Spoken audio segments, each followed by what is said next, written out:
See everybody here. Acting City Manager Coper, are you ready to go, sir? Yes, Nice- Mayor, thank Nice you. to see you. Hi, City Attorney. Fine, and I see many wonderful guests here, so we can get started then. I'll call to order this work session of the City Council. It's Tuesday, July 7th, 2026. Thank you very much for being transcribed and summarized. And now we can go to approval of the agenda. We moving a couple of proclamations and moving the Water Environmental Services presentation to the beginning of the agenda. Thank you, Mayor. I move to approve the agenda for the July 7th, 2026 Westland City Council work session. I would like to note the following changes. We will be moving item 6 up to, which is the Water Environmental Services State of the District. We will be moving that to item 3, so it'll go right before public comment if we have any. We are also moving Parks and Rec proclamation and the Farmers Market proclamation to next week, so staff and others can attend. Is there a second? Second. Okay, it's been moved and seconded. I can't repeat that word for word, every word you said, but I will repeat that it's been moved and seconded to move the Water Environmental Services State of the District to number 3 on the agenda, and items 5A and 5C, the Parks and Rec Month and National Farmers Market Week and Summer Street Market Week proclamation to next week's meeting so that staff can attend. Pretty good. Any discussion? You did it. I did it. Thank you. Any discussion from City Council on the agenda? Seeing none, we could call the roll, please. Counselor Bonington? Yes. Counselor Bright? Yes. Council President Baumgartner? Yes. Counselor Groner? Yes. Mayor Bielostowski? Yes. So thank you. The motion passes unanimously. And with that, we can move on to the Water Environmental Services State of the District presentation. And I see Director Geist here and also Chair of the Advisory Committee, Westland resident Greg DiLoretto. So welcome to you both. Thank you, Mayor Bielostowski and Council. It's a pleasure to be here again this year. My name is Greg Geist. I'm the Director of Clackamas Water Environment Services. And as in years past, I come here annually and give an annual report, things that we've been up to recently and things that are coming down the road over the next year, or in some cases farther than that. And for those of you who may be watching, don't know who WES is, what we do, or why we matter, we take what goes down the toilets and the businesses and the showers in West Lynn, and we make 3 things. We make clean water out of it, which goes back out to the Lime River for downstream uses. We make electricity that we use to power up to half of our industrial facility there in Oregon City. And we make a natural fertilizer called biosolids that goes out to Eastern Oregon and is applied to agricultural fields. So if folks in West Lynn wonder what happens when they flush their toilet, it comes to us in Oregon City, we treat it, and we make all kinds of wonderful stuff. Next slide, please. Oh, sorry, next slide, please. And I'm going to toot our own horn just a little bit. In 2025, WES was awarded the Outstanding Member Agency of the Year award by the Oregon Association of Clean Water Agencies. And that is virtually anybody who's anybody in Oregon in the wastewater and stormwater arena. So Portland, Gresham, Clean Water Services, Salem, all across the state.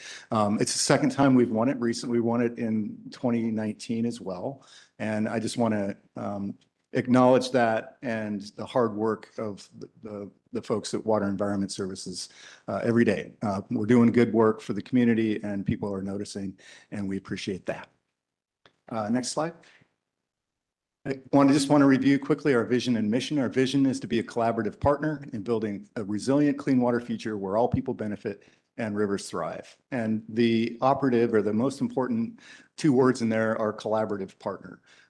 We work with all of the cities that we serve and the communities that we serve and constantly try to find ways to work together for the benefit of our customers and the community and the environment.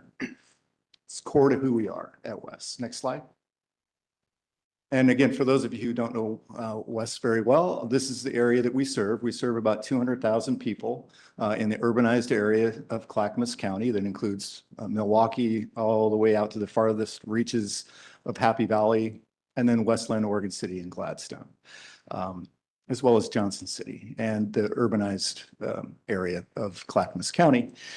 So it's a pretty large service area, pretty diverse service area. In some areas like West Lynn, we're what we call a wholesale provider. That means you guys own and operate the pipes and the pump stations that get the wastewater to us, and we do the treatment. It's a little more nuanced than that, which I'll explain later with a couple projects that we're working on, because we actually do have pipes and pump stations in West Lynn that we're going to be doing some pretty important work on over the next few years. Next slide. And here we go. So there's actually, well, pretty much 3 connections with West Lynn. So if a little history, back in the 70s, West Lynn was served by 2 separate wastewater treatment plants, one in the Bolton neighborhood where number 4 is up there, which is now the Bolton pump station, and another one down in the lower left, where the Willamette pump station was also a treatment plant that discharged out to the Willamette River. In 1980, there was a vote, well, both of those treatment plants were failing in the 70s. There was a vote in 1980 to essentially regionalize or consolidate wastewater treatment.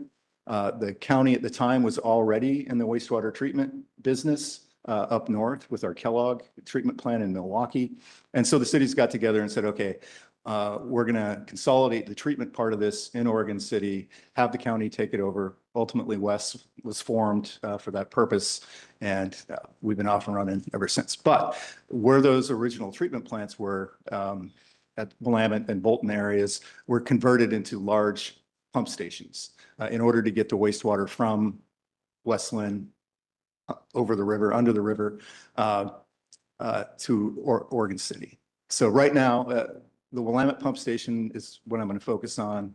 Well, I'll talk about Bolton as well, but that's kind of how we're plumbed to serve West Lynn. And feel free to ask any questions along the way. We are governed by the Board of County Commissioners.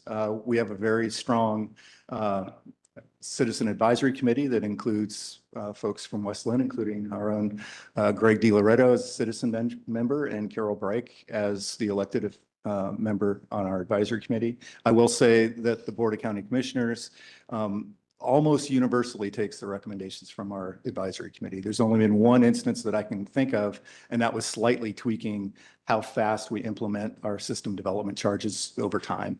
That was a little different than what the advisory committee recommended, but highly, highly respected and effective. Next slide. Just a little by the numbers. West owns and operates about 359 miles of sanitary sewer pipes. So when you think about that regional map, that does not include Oregon City, Gladstone, or West Lynn, or even Milwaukee. So when you look at the amount, hundreds of miles of pipe that ultimately wind up at either our Kellogg treatment plant in Milwaukee or our Tri-City treatment plant in Oregon City, it's triple that probably. I already talked about those other stuff. So we treat 7 billion gallons of water per year, which is almost unimaginable. There's not a kind of a visual that I can think of that really captures the vastness of that amount of water. Next.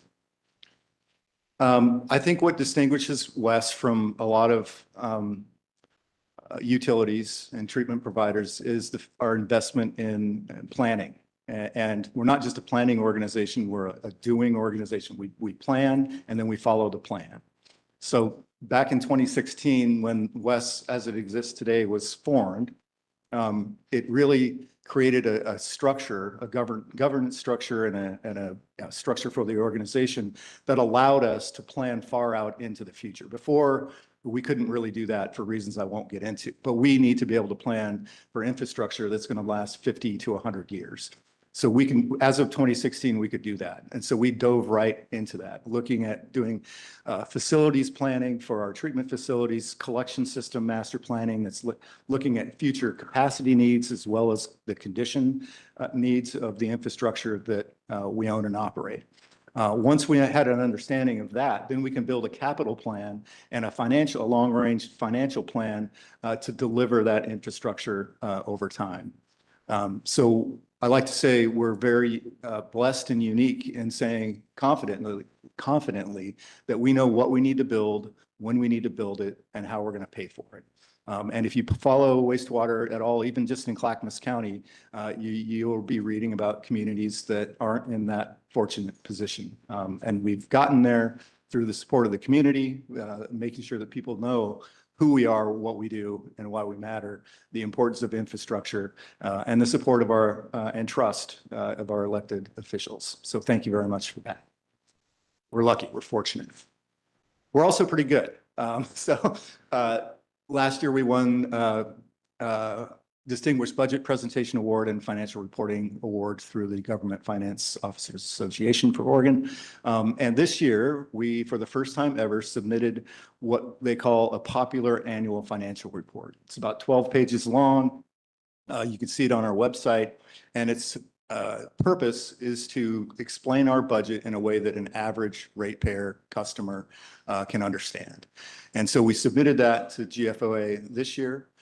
If we receive an award for that, we will be one of only 9 entities in the entire state of Oregon that have all 3. They call it the Triple Crown or the trifecta from a financial reporting standpoint. So looking forward to next year bringing that back to you with success. Next slide. So rates, we proposed and we received a 4.9% rate increase this year, or $1.55 per month for the average homeowner here in West Linn. We, as you can see from the chart, our goal is to be steady and predictable with our rate adjustments. And we've been doing that. We have policies around that that are approved by our board and our advisory committee, and we're sticking to it. So rates aren't going down, they are going up, but they're doing it in a very steady and predictable fashion. Next slide. And we look pretty good when we look around the state and look regionally. You can see West Linn there. The green bar is what you pay West for that wholesale wastewater treatment. And then on top of that is what West Linn charges for the collection and conveyance. And that's different for the different cities that we serve. Who provide their own collection and conveyance. So that's West Linn, Milwaukee, Gladstone, Oregon City. Everybody charges a little bit different rate. You can see the retail rate zone 2 there. That's where, let's say, Happy Valley and unincorporated urbanized Clackamas County, where West does all of the wastewater conveyance and treatment, and that's what we charge. It's a little bit less. We have more customers than any of the cities. So that's what that looks like. Next slide. Last time I'll be talking about the Tri-City Outfall Project. This was an expansion of our outfall. So the pipe that takes the treated wastewater from our treatment plant out into the Willamette River. We went from a approximately 5-foot diameter existing outfall pipe to a 7-foot diameter new outfall in a different part of the river. So we are now, as of December, using that new outfall full time. We will continue to have the original outfall to use at future peak wet weather events. So the infrastructure is still there. It's still operable. But I want to say that we brought that project online on time and on budget. So it came online in December between the 2 major storm events, and we're very proud of that project. I think I showed a video last year, so I won't go into that, but it is done and dusted. Thank you. It was quite an engineering feat. It was. Yeah, it was a career kind of project for our engineering staff. They're very proud of it, and they pulled it off. So next slide. Okay, so I mentioned Bolton Force Main. So that is a pipe in the Bolton, or a pump station in the Bolton neighborhood, connects to a pipe. And I think I may have mentioned this last year, but we did what we call smart pigging. So pigs are essentially plugs that we send through the pipe in many cases to clean it. But also in this case now, they have technology that they can put in these pigs to do a condition assessment on the pipe. The reason I mention that now is because we got that data back. And this summer, we will be starting projects along in the Bolton neighborhood to slip line, or basically take, it's called cured in place pipe, that is slipped into the existing pipe and then cured and strengthens the existing pipe. So where those areas that were identified through that pigging and the subsequent analysis will be fortified beginning this summer. So it was very, very valuable project. We did have several leaks in that line over the years. And so we were getting pretty nervous about its overall condition. So getting something in there and getting some good quantitative analysis of what's going on with that pipe is going to set us up for the future. Next slide. And this just shows an overview of the journey of that smart pig, starting from the Bolton pump station and continuing all the way across underneath the river, and then discharged through a manhole on the other side. And I also wanted to, speaking of collaboration and partnership, thank West Lynn for allowing, we had to use drinking water essentially to fill up the wet well. We couldn't use sewage to push the smart pig through the pipe. So we used drinking water from hydrants here in West Lynn. So thank you for that. Next slide. So the next project that we're going to be working on is the Willamette Pump Station. So this is the pump station that was built in 1986 to replace what was the wastewater treatment plant. It's been operating ever since. It's been upgraded with new pumps and things over the years, but it needs to be completely refurbished and upsized to allow for future growth, capacity for growth, as well as condition for that. And this pump station serves about 45% of the flow from West Lynn. So it's a big pump station. Next slide. Oh, actually, can you stay on that one just for a minute? So you can see where the existing pump station is on the picture to the left. Part of the analysis, luckily, well, I won't get into the details, but we own about 5 acres there to the north of the existing pump station. And what we learned when we were looking at seismic upgrades to that facility was that it's on very poor soil, liquefaction type situation if there's a big earthquake. So we're actually moving that pump station farther to the north onto land that we already own. And we're working with the city of West Lynn on all the permitting as we speak. And I'll talk more about that in a minute. Next slide. This is a rendering of what the new pump station will look like.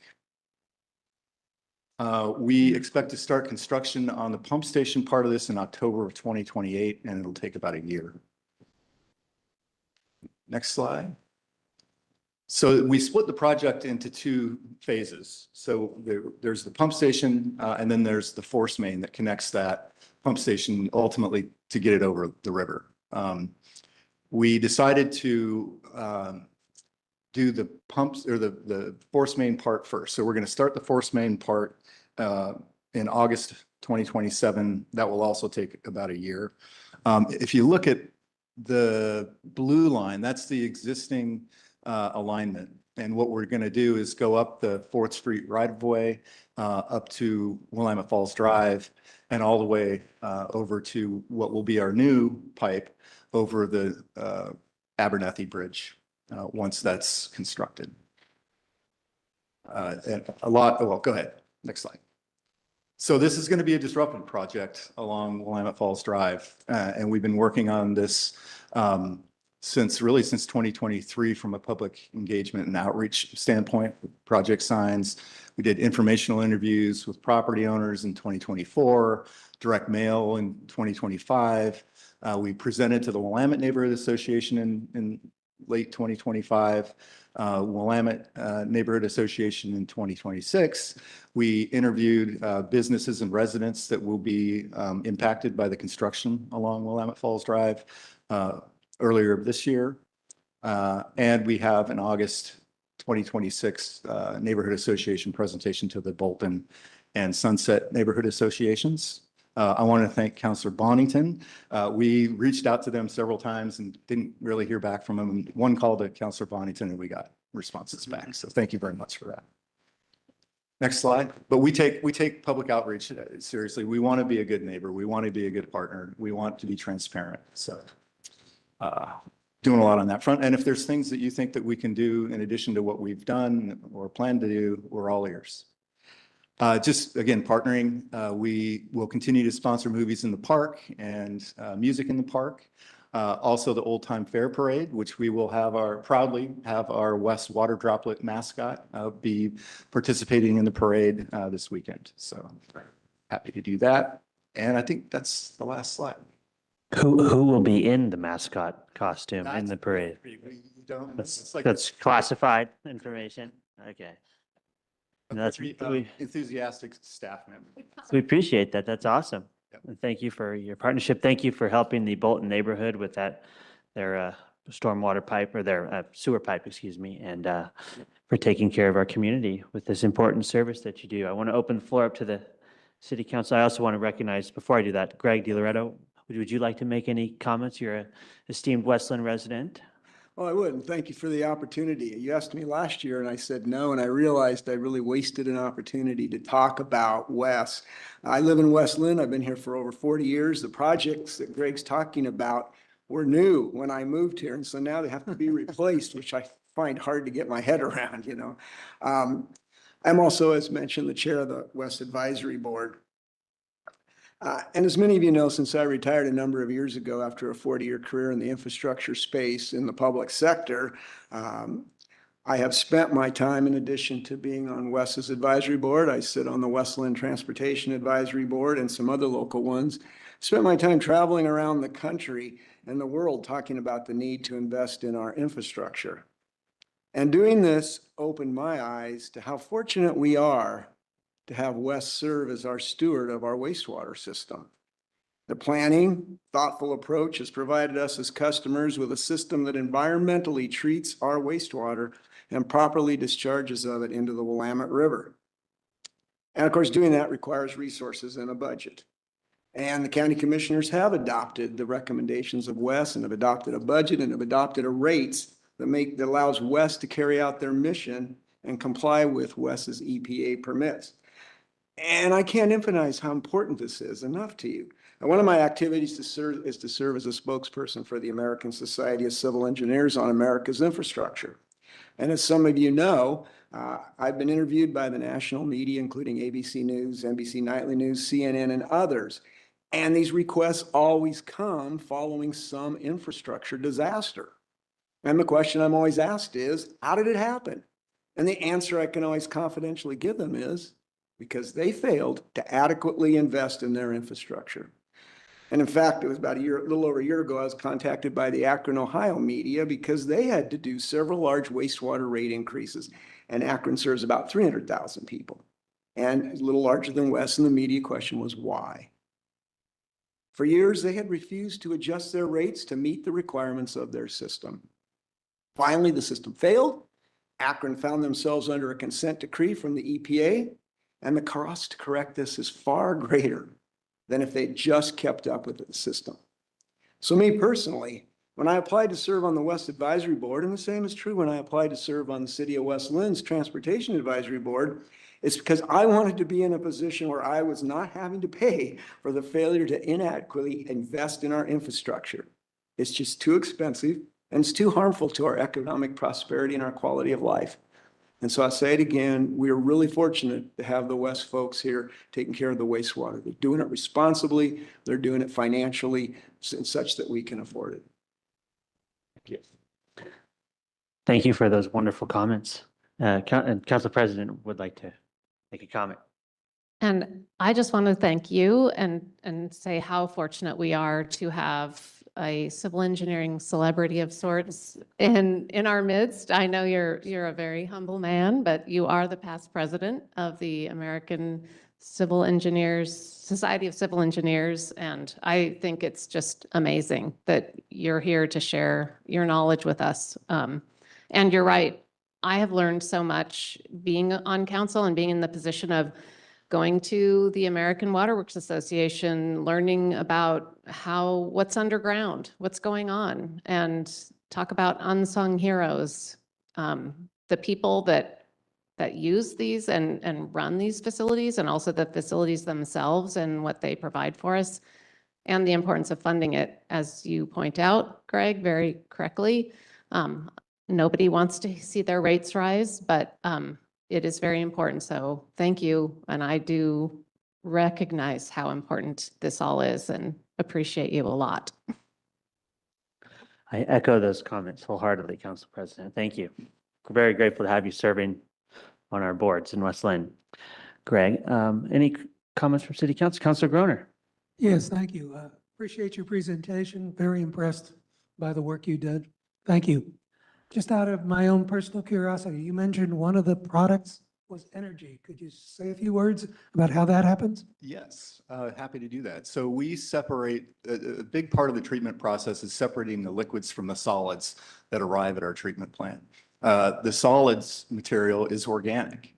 And so as we separate that, we pump it into large tanks, 1,000,000-gallon plus concrete tanks that are then heated.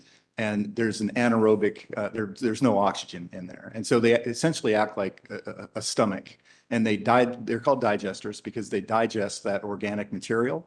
And just like our stomachs, they make gas, mostly methane gas, that we then burn in an engine generator to make electricity. Thank you. And I'm sure that if you'd like to go, some of us went on a nice tour a couple years ago. I can't remember, did you take the tour yet of the West facility? If you'd like to go, I'm sure Greg and the team would love to host you over there because it's really interesting to see the whole system. I guarantee you'll be impressed. We'll reach out. Maybe we can all have another tour for the city council for anybody who's interested. It's always good to see. Councilor Breik, I think you're our West liaison from the elected side, so go ahead. I am the liaison, and it's a privilege to be part of that advisory committee. The work that Wes does with all of the planning, the financial planning, the capital improvement planning is just better than anything I've ever seen anywhere. So I really appreciate that. I'm very proud of being able to be part of that advisory committee. Thank you very much. Any other comments from city council? Okay, well, with that, thank you all for being here and also Keep up thanks the to- good work. Yes, Thank you. keep up the great work. And we look forward to seeing those projects coming to fruition in West Lynn. We appreciate your partnership. And moving on then on the agenda to public comments. Do you have any public comments tonight? There are no public comments. Okay. We can go then to mayor and council reports. Spoke to council president last night. She said she was working on her council reports for today, so I know she has something for us. So we'll start with council president Baumgartner and can go around the room. Thank you, Mayor. Yes, well, the day after our last meeting, on the 17th of June, I attended the C4 Metro Subcommittee on Transportation and learned a lot about the IBR, Interstate Bridge Replacement Project, and it's currently in a final phase of approval to start, and it is a somewhat, I won't say, it's not quite controversial, but it's causing a lot of conversation, I'll say that, due to the cost of it. But most people agree that we need to replace the interstate bridge. That is the I-5 bridge from Portland to Vancouver. On the next day, the 18th, I went in person to the Metro offices for the Joint Policy Advisory Committee on Transportation, which also focused a lot on the interstate bridge replacement project. I was there too. Yes, Very and interesting. the mayor was in his role as his summer job. He was at his office, so I got to see his office. Then we had a South Fork Water Board virtual meeting just to do some board votes, contract approval. There was a Willamette Falls Locks Authority meeting, basically updating on the current status, which we are still aiming for jurisdictional transfer from the Army Corps of Engineers to the Locks Authority of the locks themselves next year, hopefully in April. And we also had a Willamette Falls Trust Board meeting and partner dinner that evening, which was an excellent opportunity to interact with our tribal partners and meet and greet and prepare for the Lamprey Festival, which was the following day. And that was very successful. It was the biggest crowd at a Lamprey Festival, the ones that I've been to recently in the last few years. And the weather was perfect. And the geese had not been in the park recently, which was kind of nice. And I'll let you use your imagination there. Then we had another Willamette Falls Trust meeting with our heritage advocates who are interested in the mill site buildings and how we could save as many as possible, or any, hopefully. And then we had a Historic City Hall Partners Lunch with all of the entities that are using Historic City Hall, and there was a lot of congratulations and appreciation to the city for what great work that building is doing and how the renovation is creating a space for partners to collaborate on our waterfront vision project. And it's just a culmination of a lot of people's work and effort for years, and the city bringing the money to the table to renovate that facility. So it works really well. That is all. Well, thank you, Council President. Who can top that? Who wants to top? Councilor Bright, go ahead, and we'll go to Well, I Councilor Groner. certainly can't top that. I didn't get out much, recovering from my broken ankle. It's much better now. But I did go to the police swearing in 2 new officers, and that was, as always, a wonderful event. And so we have 2 new officers that are currently at the police academy. They were kind of in the middle of their training. So we will be seeing them helping us on the street soon. Thank you, Councilor. Councilor Groner? Thank you. I too was at the Chamber of Commerce meeting at the Old City Hall. Interesting seeing a lot of businesses represented there.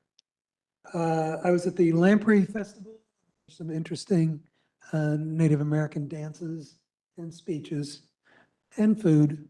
It was an interesting, fun session. On the 18th, we had a sustainability meeting. And on the 30th, I attended a dog show at the Adult Center. And I'm proud to say, well, actually, every dog won some sort of prize. But mine won the Best Bionic Doorbell Award. Thank you, Councilor. And I hear there's another dog show at the Old Time Fair coming up.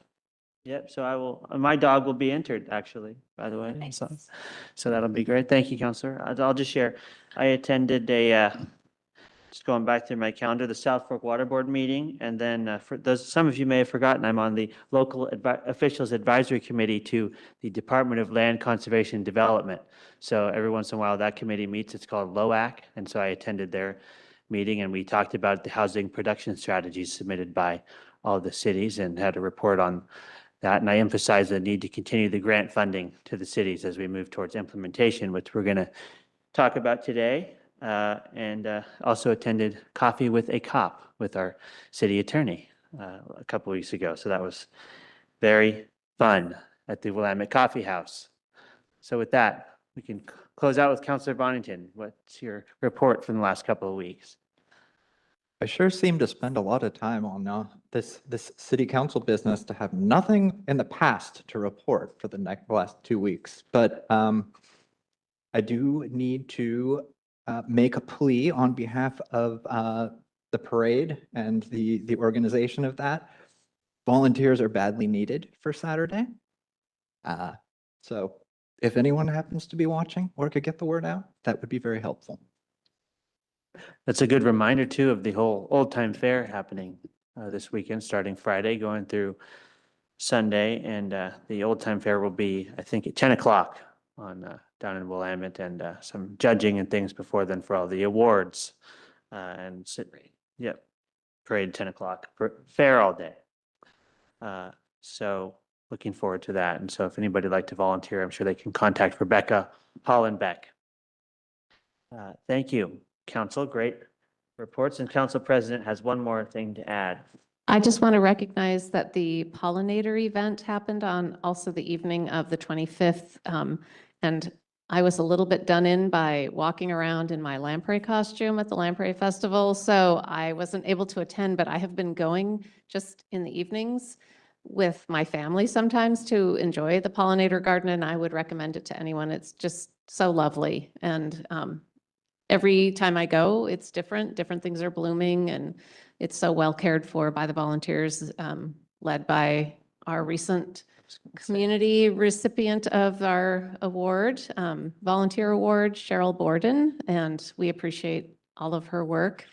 And I also wanted to mention, I've started again having coffee dates. There's been a little confusion on the calendar about my coffees, and so please refer to the calendar, which has now been corrected. Hopefully I didn't stand anyone up.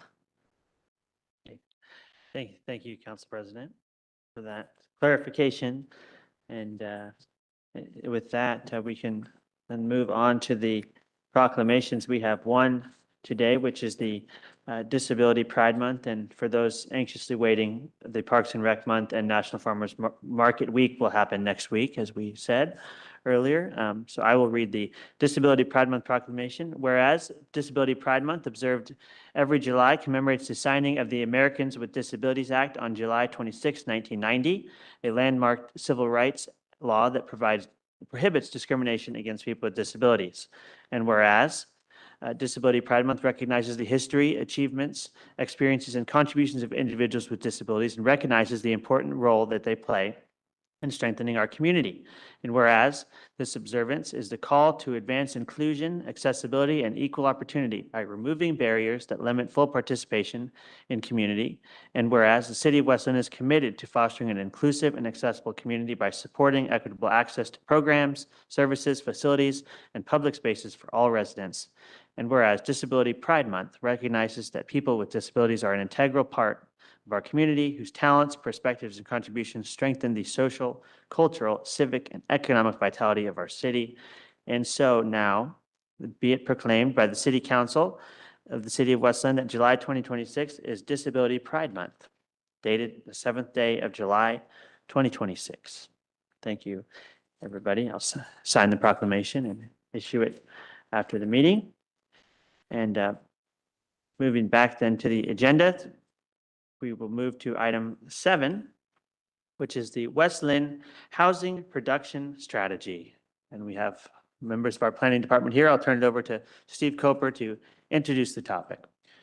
Thank you, Mayor. So we have Darren Weiss, Principal Planner, and Erica Smith, Senior Planner, here to provide an update on a grant-funded project to implement the city's housing production strategy, which you'll recall was adopted by Council in May of 2025. Darren will take it from here, but I did want to give a shout out to the Department of Land Conservation and Development for providing grant funding for this project. Awesome. And a teaser, Erica emailed me earlier today talking about a working group that's going to happen for the implementation phase, and the City Council will have a member on that group. So as you're hearing the presentation, think about whether you'd like to be on that working group. We could talk about time commitments during the presentation. So with that, take it away. All right, thank you, Mayor, and good afternoon, Council. Again, Darren Wise, Principal Planner with the city. Again, with me is Erica Smith, Senior Planner. It's Erica's first time in front of Council, so it's very exciting that she's here to co-present this with me. We've got a short presentation. It'll just cover the information that was in the agenda bill that was sent to Council. And then we will discuss in very brief terms some of the work that's been done and what's coming up. And if you want more detailed information, the links in that agenda bill will get you to more details.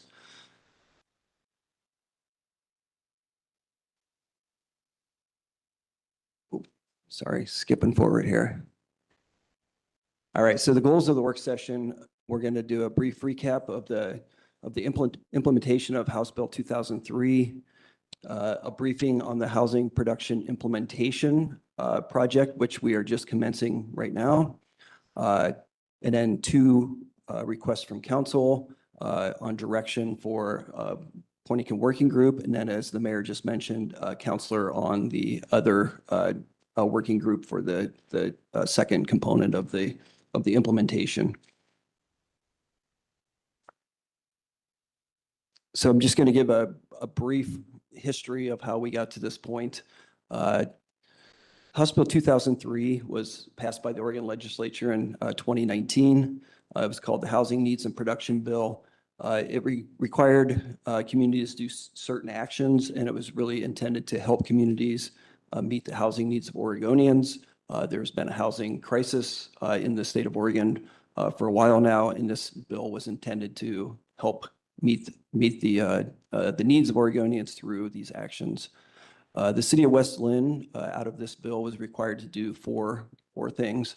The first, align our comprehensive plan goals in Goal 10, which is the housing goal of the state, align our policies with the bill itself and the actions in the bill, complete and adopt a housing capacity analysis, follow that up with a housing production strategy, adoption of that document, and then implement that housing production strategy through the actions that were adopted, which Erica is going to talk about, the current project, and then update this process every 6 years. So after 6 years, we will go through the process again, review what has worked, what hasn't worked, and then adjust our actions as necessary. So the housing capacity analysis, which was commenced back in 2020, 2021, again, the Department of Land Conservation and Development supplied grant funding for consultant services to the city. The city council appointed a working group to help work through the housing capacity analysis. It really boils down to looking at what the future projected housing needs of the city were and compare that to the available lands to build that housing, and then come up with strategies and actions in order to fulfill those needs. The Planning Commission made a recommendation and the City Council adopted the housing capacity analysis in October of 2023. So it's been about 2.5 years since we've adopted this document. There were, again, Goal 10 policy amendments that were made at the time to align with the housing bill. We rezoned a property of multifamily housing. It showed a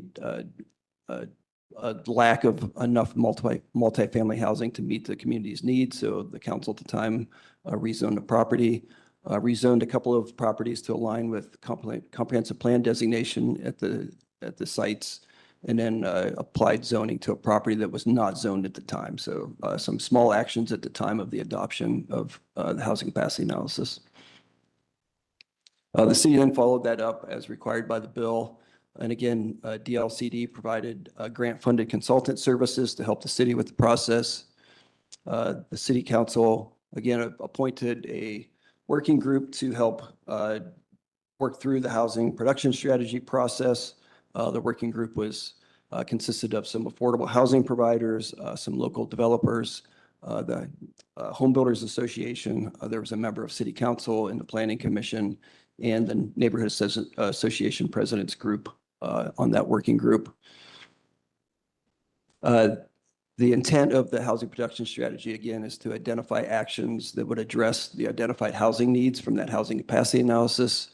And the identified needs for the city of West Linn are primarily more low to moderate income housing is needed in the community, subsidized affordable housing, there's a need in the community, and also more multi-unit housing in the community. So the actions are really focused on primarily those three subsets of housing.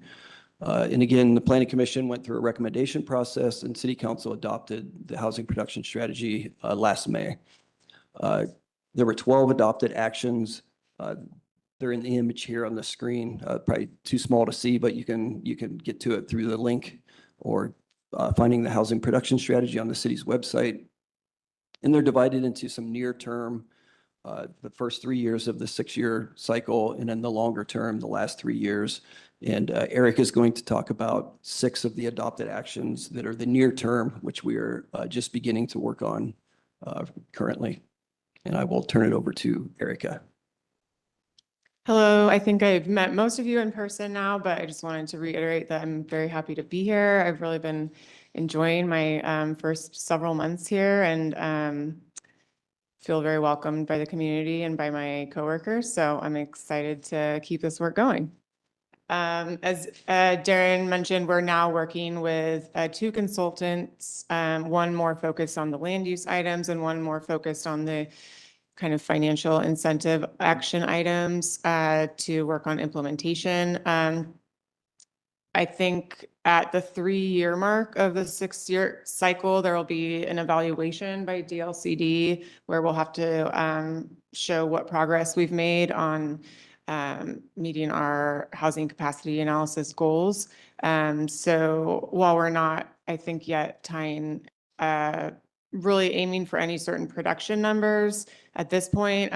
That's just something to keep in mind, that we're going to use, the tools and the actions that have been identified so far. And then at the 3-year mark, we'll have to kind of take a look and say, like, where has that gotten us and what do we need to do additionally if we're not, getting close to the identified goals.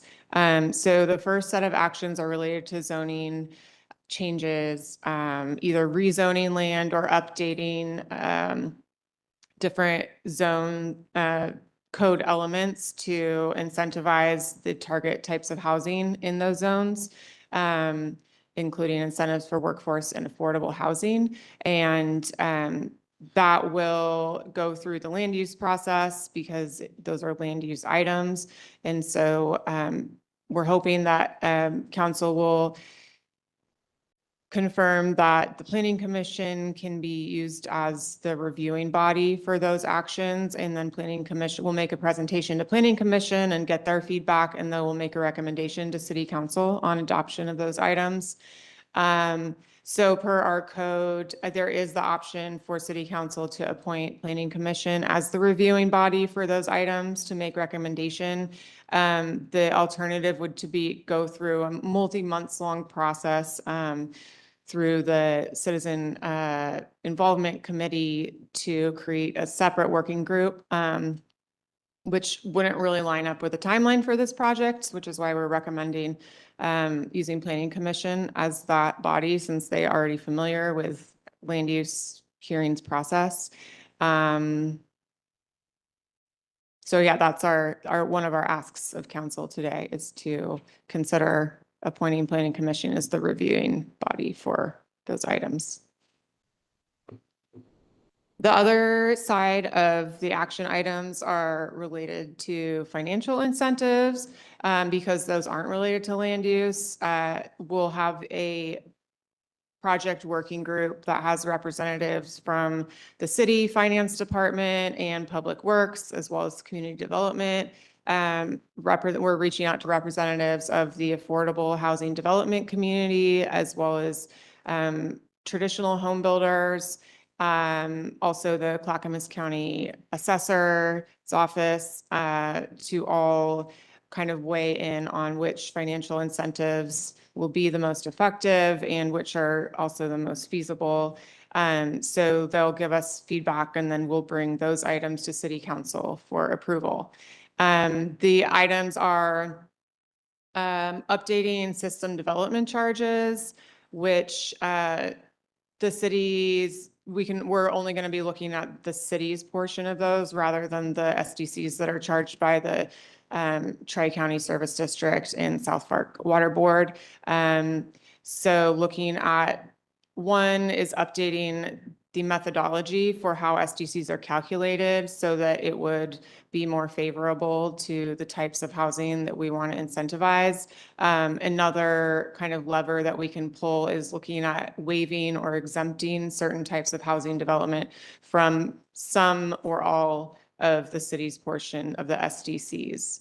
And then in terms of tax incentives, we're looking at two options that have already been enabled by state legislation.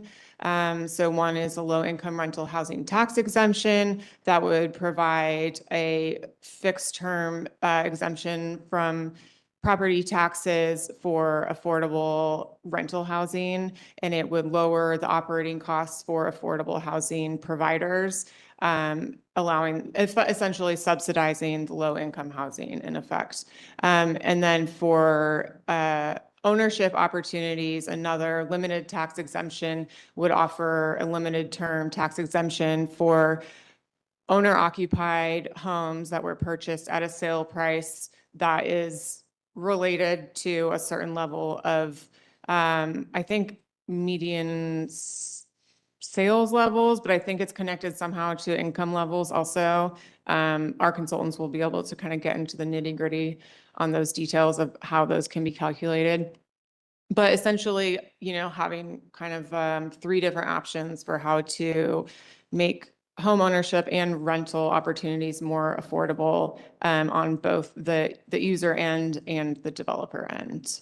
And as I mentioned, I kind of already went through the review adoption process. I went a little bit backwards on that.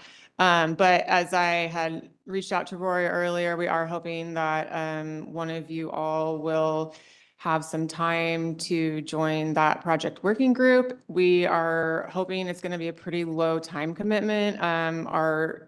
The project schedule right now has just one meeting later at the end of this month that will be virtual, and we're hoping during daytime hours, and then the next meeting wouldn't be until January of 2027. Are you asking right now? Are you pausing so we can weigh in on that? Yes, thank you, Mayor. Yeah, so the two items for direction from City Council. So happy to answer any more questions or any questions you have. But yeah, one is, are you comfortable with the Planning Commission as a review body for the zoning community development code amendments? And then two, would any of the counselors like to commit to being on the financial side of the, all right, looks like we've got someone. Counselor Bonington, would you like to go? Absolutely, yeah. I was on the original Housing Production Strategies Working Group, and right from the first week on council, it was an interesting time. Look forward to continuing down this path on this process. Also, just professionally, I have a serious interest in it too, so good fit. So Counselor Bonington has put himself forward for that position, and I think, Council President, did you have a question? Well, Oh, Counselor Bragg. If you need an alternate, I'd be happy to be the alternate. And Council President. I just had a question about, you were mentioning whether there might possibly be the ability to waive fees, SDCs, et cetera. Is there state guidance or policy from DLCD or somewhere on that type of criteria setting? There are documents from DLCD, but our the consultant team has put together information around options the city can consider. At this point, they're primarily targeting like accessory dwelling units and affordable housing for some kind of SDC reduction or exemption. And that will be part of the working group.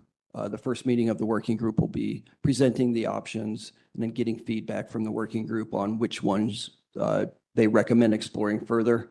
And then the next few months would be spent really getting into the details. And then the next time the working group met would be the opportunity to make a recommendation. But yes, there will be multiple steps along the process to evaluate options, consider alternatives, and then review them. And we will come back to council along the way to make sure you're all up to date on which direction is being pursued at that time, to make sure you're all comfortable with it. And do we take into account in the process what other local regional partners, cities are doing, just so we can be similar? We don't want to maybe be much higher or much lower. I don't know what the thought process behind that might be, but. Yes, there will be an evaluation of how other communities address some of these topics. And so we can get a good sense of what maybe has worked and what's not working, and align ourselves with what's going to be the most effective. Excellent. Thank you. So Counselor Bragg, you were also interested in being on, is there any reason why we can't have two counselors on that working group if two are very interested in it? I don't know if you were. Absolutely not. If both of the counselors would like to be on it, we can have you both on the group. Just want to. Sorry. Is that an okay? Is there everybody? Okay. Everybody's saying it's okay. Okay. I see there's a consensus. So hearing no other objections or concerns, I suppose we'll give informal direction to designate Counselor Bright and Counselor Bonington as on that working group. And if we need to take any formal action, we can do that at a city council meeting. No, I don't believe there's any formal action needed. The only other question would be is the council comfortable with the Planning Commission being the review group for the land use items?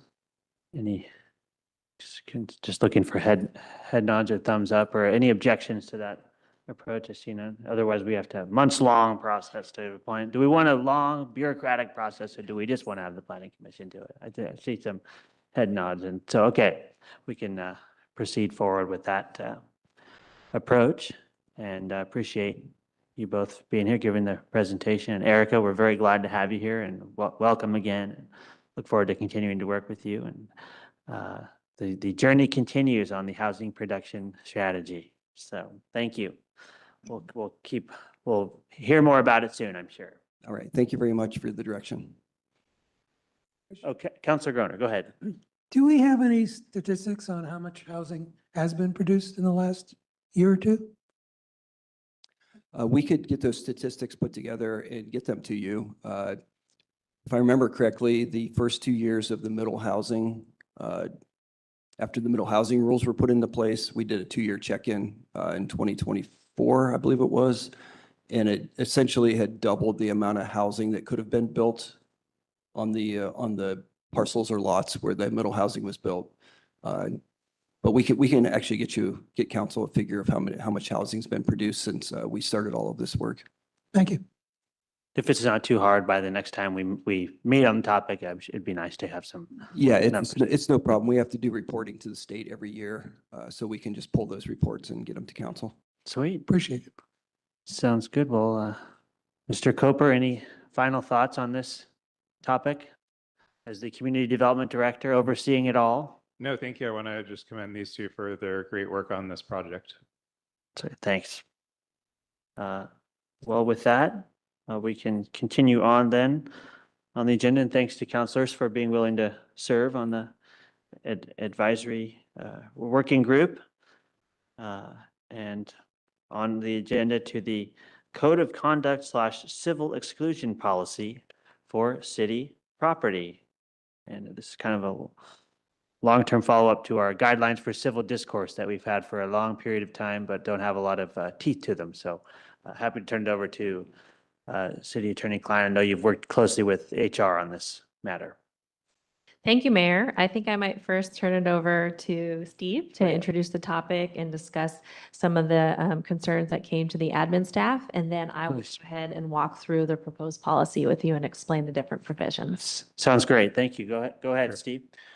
Thank you, Kaylee. So I did, before jumping into a little overview of the policy, did specifically want to commend Kaylee and Alyssa, our Deputy City Manager, for their fantastic work on this policy. The aim of the policy is to establish clear expectations for behavior in city buildings. So as council may know, there is an existing policy that was established by previous council that sets a framework for behavior at council meetings, but this policy would expand that to city facilities, primarily City Hall. And so the idea would be that it would provide clear and fair communications to the public and other visitors to city facilities as to the expectations while these people are on city premises. The goal would be to enhance safety, allow for engagement and comfort for both employees and the public. I think you all are aware that in many of the city facilities in the public, the employees are, interacting regularly with people. In some areas of the city, there are not protective glass separating staff from the public. And so some of these concerns have arisen over time. And so the idea here is to provide a mechanism for excluding individuals who engage specifically in highly disruptive conduct, not necessarily people who are, dissatisfied with a bill or something like that, but people who take it to the next level. And so what is being asked of council at this meeting is to share feedback, if you have any, on the policy itself, and then provide staff direction. And then we would return on July 14th with a resolution, and that would enable council to consider adoption of the resolution, which would then affect delegating authority to the city manager to implement the policy, and then in the future amend it as necessary. So unless there's any questions about the overview, I'm happy to turn it over to City Attorney Kaylee Klein to talk about the legal aspects of the development of the policy itself. Thank you. So, any questions for on the overview? Seeing none, we can proceed. Thank you. I think Steve did a fantastic job of introducing this topic. So Just a little more on that, there have been some increasing interactions at the counters upstairs and downstairs by either residents or patrons that are quite frustrated. And so the point of this is to use this policy infrequently, but have it clearly established on public display and on the books, so that in those infrequent circumstances where we do have someone's behavior that rises to the level of significantly interfering with our employees' service of the public, for them feeling either threatened or attacked, or other people at the counter doing different business feeling unsafe, or like they're in a unprofessional environment is what we're trying to avoid here. So in talking with the administration staff on this, the deputy city manager did mention that she had looked around at other cities and they do have code of conduct policies. So we looked to both Tigard and Wilsonville's existing policies and modeled ours primarily on Tigard's. But my job and my thought as I was drafting this was just striking that balance between creating that professional atmosphere and allowing our employees to work, but not infringing or creating any risks as to residents, patrons, visitors, free speech, and other constitutional rights to come petition their government, to speak their mind, et cetera. And so making sure we're careful of respecting that balance was one of my primary aims in working with admin staff on this policy. So if you turn to your packet, we do have the draft for the work session towards the back of the staff report. The definitions, I'm going to start there. Where does this policy apply? It applies to city-owned or managed property, meaning buildings or physical structures where city employees or volunteers work or provide services. We did consult with all of the directors of the different departments, and the Westland Public Library already has a very robust policy, and they did express some concerns about this one superseding theirs, and they're very happy with how theirs has worked and managed behavior in the library. I think my understanding is it's more consistent with a code that other library jurisdictions use, and so I basically carved them out. So this is applying to all city buildings except the library. Turning to page 2 of the Code of Conduct, we are asking the City Council to delegate your authority to adopt and implement such a policy to the City Manager. The City Manager has very broad authority to adopt policies that apply to city personnel. But we just wanted to make it expressly clear that he has the full authority to do this. So along with this policy, there's a draft resolution that we would ask you to vote on and enact at the next business meeting. That would give John the power to implement this policy and revise it as necessary. However, we have included a provision that any person may basically appeal or petition to you to revisit a section if they're concerned about any revisions to the policy. So you have that level of oversight. Okay, let's cover what we're talking about, what type of behavior. So Code of Conduct on City Property, it's a violation of this policy, A, to engage in conduct that disrupts or interferes with normal operations of the city government, conduct that creates unreasonable noise, consists of loud, boisterous, or threatening physical behavior. That's bucket 1A. Then we have B, engages in conduct that subjects employees or patrons to harm, including and but not limited to abusive, discriminatory, or threatening language or gestures. This is kind of the area that we've seen at the counter more recently that rise to the level of some of our staff feeling unsafe and reporting that to the admin staff. Bucket C is entering or remaining on city property for the purposes other than conducting legitimate city business. This is trying to capture someone who perhaps arrived here and had their issue dealt with and engaged with, but then continues to linger because they are frustrated and no longer has legitimate city business. The questions have been answered, the options have been provided, but then it kind of rises to the level of just aggression and the being unable to end that interaction. D is enter or attempt to enter any secure portion of the city government building. You know, we've done a good job in the last couple of months of posting signs to be very clear on what areas are not authorized to the public. But this is just another area where it's very clear that if you're told you may not be in that area, you need to follow those instructions. And then we have deface, damage, or destroy city property. That's kind of your catch-all bucket that the other examples had. And a few other catch-all provisions at the end here. I'm going to go into the enforcement section. Does anyone want to discuss what type of conduct we're talking about? Does that feel comprehensive to you? Okay, we have two questions. Questions? Counselor Groner and then Counselor Bonington. Any questions over the fire? Yeah, I get the impression this applies to buildings, but parks are city-owned property as well. I imagine people getting boisterous, rooting for their team on a baseball field is not a violation. No, getting excited on a baseball field would not be a violation. I do know, I don't have John Lagarza here, but we do have a separate parks policy that governs conduct and when city parks are closed, that would still apply. This would apply in terms of the definitions, property owned or managed by the city of West Lynn. So this would apply there, although I did focus, I said including but not limited to buildings where city employees are, because I'm really trying to get at that interaction with city employees. But were someone to come up and, harass and rise to a level of disturbing park employees that were working on maintaining park landscaping, et cetera, this would also apply to them. Thank you. Yeah, you're welcome. I noticed that our draft points to second-degree criminal trespass and Wilsonville's points to first-degree, 245 versus 255. Was there a reason?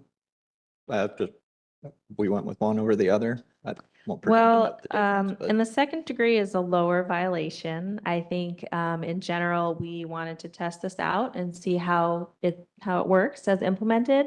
And the city manager does have the authority to revise it if necessary. Wilsonville's, I will say, is more strict, more severe than ours in terms of the conduct they lay out. It's very enumerated. And even had things in there that I found in some cases somewhat surprising in terms of like, smell or different offensive smell, things like that, that we just decided not to include in our policy. And really focus on the problems we're seeing at our front desk and work on resolving those. And again, I'm trying to really toe that balance and not present or create any risk for us in terms of people being able to come and access their city and do city business. So. That seems very sane and logical. Thank you. Okay, thank you very much. Moving on, still on page 3, but going into enforcement. So we decided to have the actual civil exclusion notice be done by a city law enforcement officer. We discussed whether it should be the city manager or whether it should be someone from West Lynn PD, including someone like their CSO, like Nicola. And Chief Rollins made the comment that, if the behavior is rising to being this disruptive, there's a good chance West Lynn PD would be called anyways. And West Lynn PD is well trained in de-escalation and also understands the importance of what's included in here as section D, that the officer should first give the person a verbal warning and a reasonable opportunity to desist from the violation. So basically that's a notice, stop the conduct, or you will be issued this exclusion. And so we just felt like that fit the best with our, the way our city functions. I think some higher level city officials weren't as comfortable issuing a civil exclusion, wanted to make sure they felt more comfortable with an officer doing so. And that made sense to me. And so we've drafted a couple sample forms that would need to accompany this policy. We definitely want to give the notice of exclusion in writing to the patron.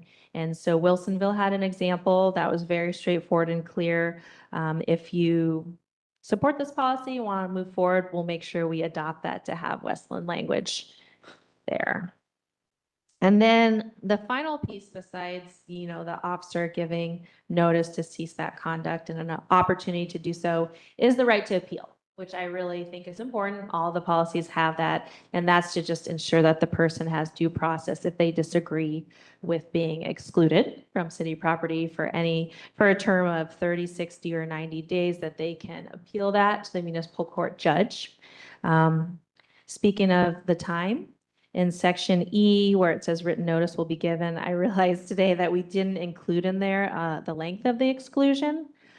So today I'd propose the length shall be 30, 60, or 90 days, commensurate with the severity and frequency of the behavior. So if you have someone who's been a repeat violator, that would go into the officer's weighing of how long it should be and also the severity of the conduct. And I should clarify, staff interacts with very successfully a lot of patrons at our front desk. And sometimes there are frustrated residents, and it's rare that it rises to this level, but when it does, we feel at this time there should be a way to handle that and elevate that to being handled and being taken seriously. So that's what this would do.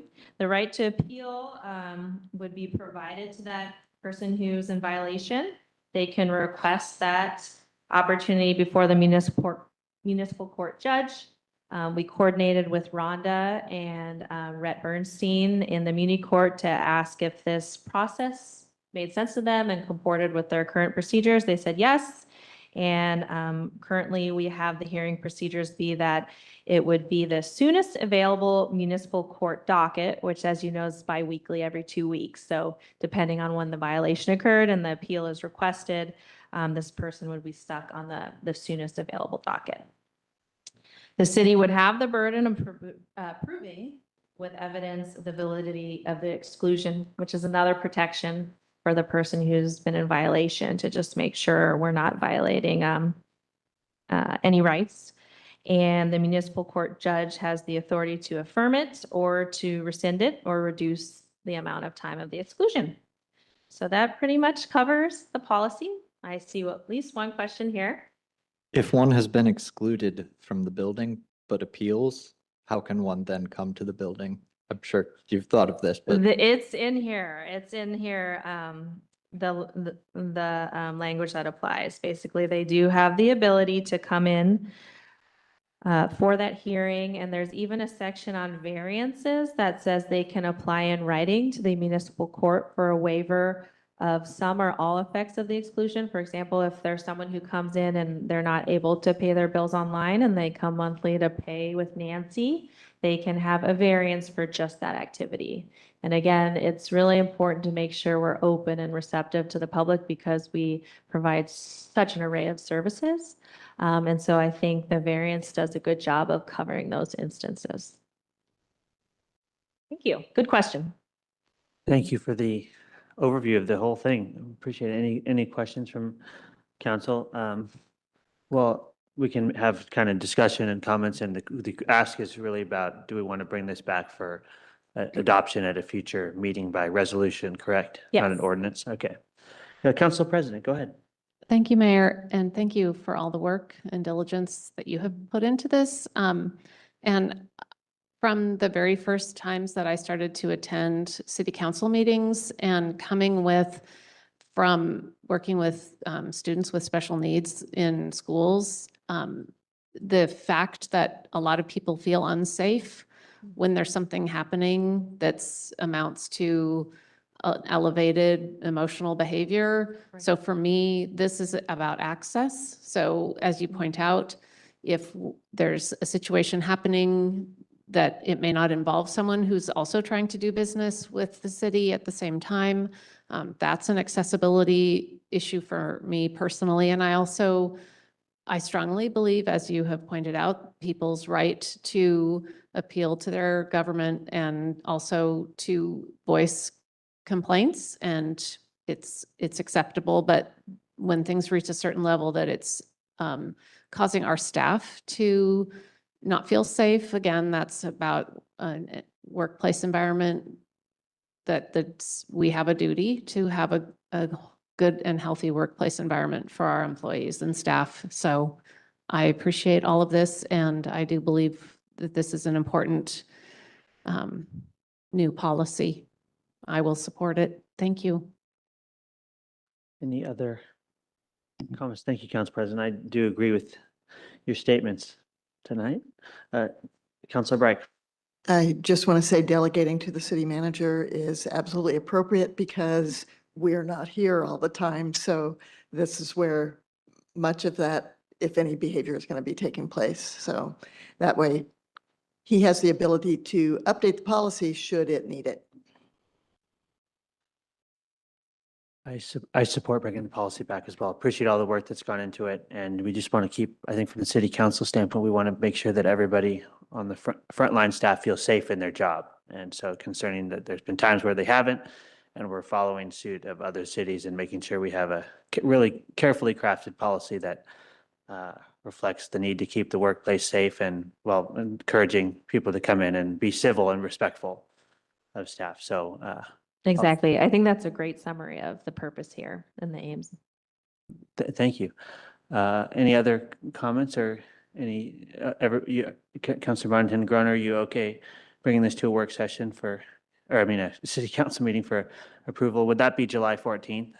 That would next week? be next week. So we'll post, everything for that meeting gets posted tomorrow at close of business. So what we would do is we'd update the 2 sample forms, finalize those, add in the periods of time, if 30, 60, and 90 days sounds appropriate, and then do a final proofread to make sure it's consistent throughout.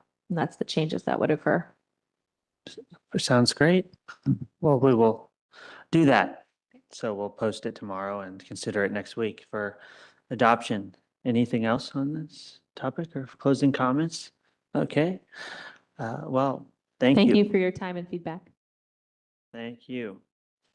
We can then move on to city manager report. I know that City Manager Williams is out and Deputy City Manager Preston was en route to Ashland for the Oregon City Managers Conference. So we have Steve Coper sitting in today. We appreciate you being here, Steve. Any reports from the acting city manager? Yeah, thank you, Mayor. Happy to be here. I do have a few items. First, I did want to share that both Erica Smith and I did attend the Lamprey Festival, and it was fantastic, and would encourage everyone to attend next year. Wait, was there eating of lamprey there at all this year? I don't There know. was. Did you get to try some? Nice. I enjoyed it personally, but Yeah. I know it's not for everyone. It's nice. So as we discussed already, the next city council business meeting will be next Tuesday, July 14th at 6 p.m. The mayor already alluded to this, but just to add some additional color and details, this weekend is the Old Time Fair at Willamette Park, July 10th through 12th. The fair opens at 5 p.m. on Friday night. There are rides, there's a pie eating contest on Sunday, a ski show, live music. One of our own parks employees, Mike, will be playing there with his band on Saturday night, which I'm told is a must-see. The parade will be on Saturday at 10 a.m. on Willamette Falls Drive. There's a fun run, a pet show featuring Mayor Bill Ostowski and his dog. I'm sorry, I forgot your dog's name. Watson. Watson, thank you. Exciting to be there, as well as a boat show and a car show all on Sunday. The complete itinerary is on the city's website. I know in speaking to my colleagues in the Parks Department, they're very excited about it and have been working very hard to prepare for the festival. So excited to see it unfold. Couple additional things. I will be co-hosting a Coffee and Connections meeting with the Westland Chamber of Commerce at 8 a.m. on Tuesday, July 14th at the Adult Community Center on Rosemont Road. I'll be sharing information and getting feedback from the business community about the Framing Our Future project. Very much looking forward to that. Music in the Park begins on Thursdays at Tanner Creek Park on July 23rd, and then Movies in the Park begins August 4th at Willamette Park. And so the music in the park kicks off with a Tom Petty cover band. I'm very excited. I'm going to be there for that one. And then August 4th, Bring Your Children. It's going to be Zootopia 2 kicks off the movie sequence. And then a couple final updates. We have our summer photo contest going on now, which is open until August 21st. Participants may submit photos on our website that show building community, people at play, community in action, storytelling, everyday heroes, or flora and fauna. And I'll just shout out Taryn from Community Development is helping organize that along with Parks Department folks. So very excited to see the results of that. And then last but not least, City Manager John Williams will be returning from his travels and will be with you at the next council meeting. Thank you. What a great report. You did a great job standing in. Thank you, Steve. And we appreciate all that you do and appreciate all of our staff here at the council meetings helping support us. And so anything else for the good of the order? Councilor Bright, please.